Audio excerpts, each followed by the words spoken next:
In the ugly history of illicit drugs, no drug is more deadly than fentanyl. Not cocaine, not meth, not heroin. Every day, fentanyl kills over 200 Americans, rich, poor, black, white, old, young, especially young. Fentanyl is a cheap synthetic opioid that is incredibly dangerous for two reasons. First, it's 50 times stronger than heroin. Just a sugar packet's worth of fentanyl would kill over 500 people. Second, fentanyl is used to create counterfeit versions of popular prescription drugs. These fake pills look identical to the real ones: Xanax, Adderall, Oxycontin, Percocet, and others.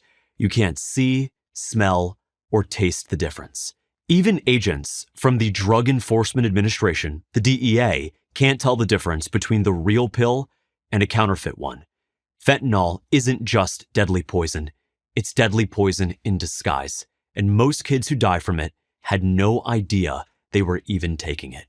13-year-old Luke Emanuel is one of those kids.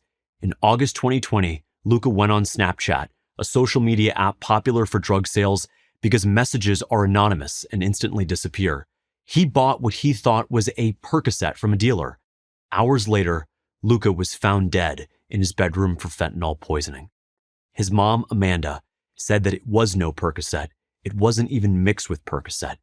He only had fentanyl in his system. Amanda still can't believe that her son is gone. The last time I held my son was in a body bag. Tasha Edwards knows Amanda's pain. Her daughter Brianna, 18, had just graduated from high school. To celebrate, she went to a weekend party with friends. When Tasha hadn't heard from her for more than 12 hours, she got frantic. She asked her eldest daughter to scour social media for any information about where Brianna might be.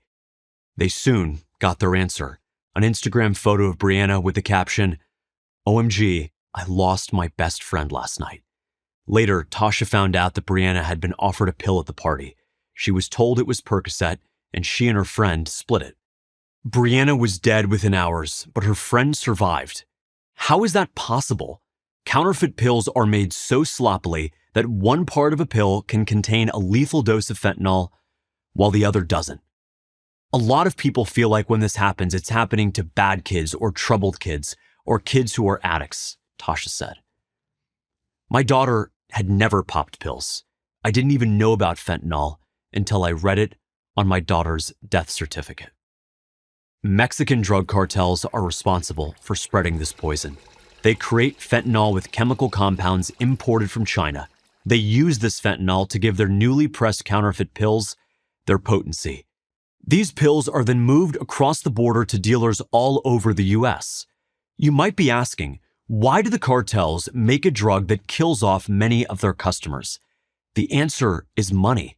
It costs cartels only 10 cents to produce a counterfeit pill that can then be sold for $10 in the United States. Those profits are enormous. 1,000 dead kids a year or 100,000 dead kids a year hardly matters to them. They're just collateral damage, a business expense. Tiffany Eiler, 21, was a pre-med junior at Ohio State. In May 2022, Tiffany's father had planned to pick her up after finals. Sadly, before he arrived, she had died in her apartment alongside her best friend Jessica Lopez, a computer science major. They had taken what they thought was Adderall, a prescription drug that college students have been known to use to boost their concentration. But a coroner's report showed that both Tiffany and Jessica had actually died of fentanyl poisoning. They had no Adderall in their systems. How do we stop this scourge? Every young man and woman needs to be aware of the risks of experimenting with drugs in the age of fentanyl. Fentanyl has completely changed the game. Experimenting with pills has never been deadlier because the drug supply has never been deadlier. In 2023, 7 in 10 counterfeit pills seized by the DEA contained a lethal dose of fentanyl.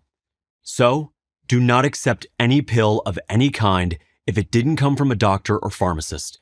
Even if your best friend offers you a pill, it could contain fentanyl and they wouldn't even know it. Take that pill, make a single bad choice, and you could wake up dead. In the age of fentanyl, your life is a coin toss. Heads you get high, tails you die. The only way to win this twisted game is to refuse to play. I'm James Fishback, founder of NEO, the new drug talk for Prager University.